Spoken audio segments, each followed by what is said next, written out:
మీ కళ్ళద్దాలిక పక్కన పెట్టేయండి. ప్రతి కంటి సమస్యకి బెస్ట్ సొల్యూషన్ ఇస్తుంది American laser eye hospital. Sensational YouTuber ఇప్పుడు మీడియాకు సెన్సేషన్ అయ్యాడు. ఎక్స్పెక్ట్ చేయని కేసు అతనిపై నమోదయ్యింది. ఎంతో మంది ఆయన్ను దేవుడిలా చూస్తారు. ఒక్కసారి కలిస్తే చాలా అనుకుంటారు. కానీ అలా అనుకునే వారంతా ఇప్పుడు షాక్లో ఉన్నారు. ఎవరు ఊహించనిది జరిగింది, అనుకోనిది అయ్యింది. హర్ష సాయి లైంగిక ఆరోపణలు ఎదుర్కోవలసిన టైం వచ్చింది. తాజాగా ఓ యువతి హర్ష సాయి పైన ఫిర్యాదు చేసింది. తనను లైంగిక వేధింపులకు గురి చేశాడని ఫిర్యాదు చేసింది. దీంతో ఎఫ్ఐఆర్లో సంచలన విషయాలు వెలుగులోకి వచ్చాయి.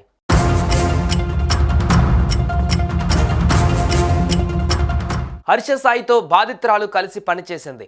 హర్ష సాయి హీరోగా తెరకెక్కిన మెగా చిత్రానికి ఆమె నిర్మాతగా వ్యవహరించింది. 2 కోట్ల వరకు ఖర్చు చేశానని ఆమె స్టేజ్ పై కూడా చెప్పుకువచ్చింది. కొద్ది రోజులలో సినిమా ప్రజల ముందుకు వస్తుందని అందరూ ఆశీర్వదించాలని కోరింది. ఈ క్రమంలో ఏం జరిగిందో కానీ సడన్ గా ఆ సినిమా నిర్మాత అయిన బాధిత మహిళ నార్సింగ్ పోలీస్ స్టేషన్కు వచ్చింది. హర్ష సాయిపై ఫిర్యాదు చేసింది.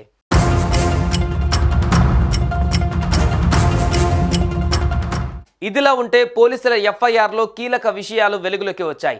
హర్ష సాయి తన నగ్న ఫోటోలు, వీడియోలు తీసి బ్లాక్మెయిల్ చేశాడని వాపోయింది. అంతేకాదు తనపై లైంగిక దాడి చేశాడని, వేధింపులకు గురి చేస్తున్నాడని పేర్కొంది.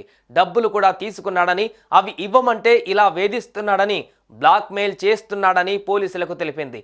నగ్న ఫోటోలు, వీడియోలు చూపించి పలుమార్లు లైంగిక దాడి చేశాడని తెలిపింది. ప్రస్తుతం హర్ష సాయి పైన బాధిత యువతి చేసిన ఆరోపణలు సంచలనంగా మారాయి. అలాగే పోలీసులు కూడా యువతి ఇచ్చిన ఫిర్యాదు మేరకు హర్ష సాయికి పలుమార్లు ఫోన్ చేశారు. కానీ అతని ఫోన్ స్విచ్ ఆఫ్ చేసినట్లుగా సమాచారం. కాగా హర్ష సాయి పైన 328, 376/2/N, 354/B, C సెక్షన్ల కింద పోలీసులు కేసు నమోదు చేశారు.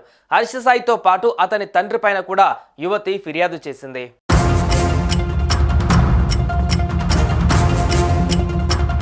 ప్రస్తుతం హర్ష సాయి పరారీలో ఉన్నాడు. అతని ఫోన్ స్విచ్ ఆఫ్ చేసి ఉంది.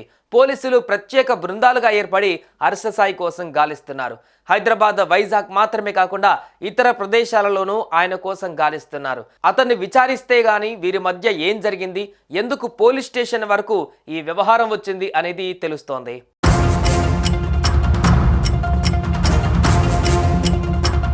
ఇక ఆయన అభిమానులు మాత్రం హర్ష సాయి ఇలాంటి వాడు కాదంటున్నారు.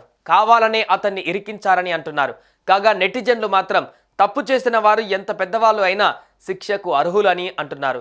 చూడాలి మరి పోలీసులు హర్ష సాయిని విచారిస్తే కానీ అసలు విషయాలు బయటకు రావు.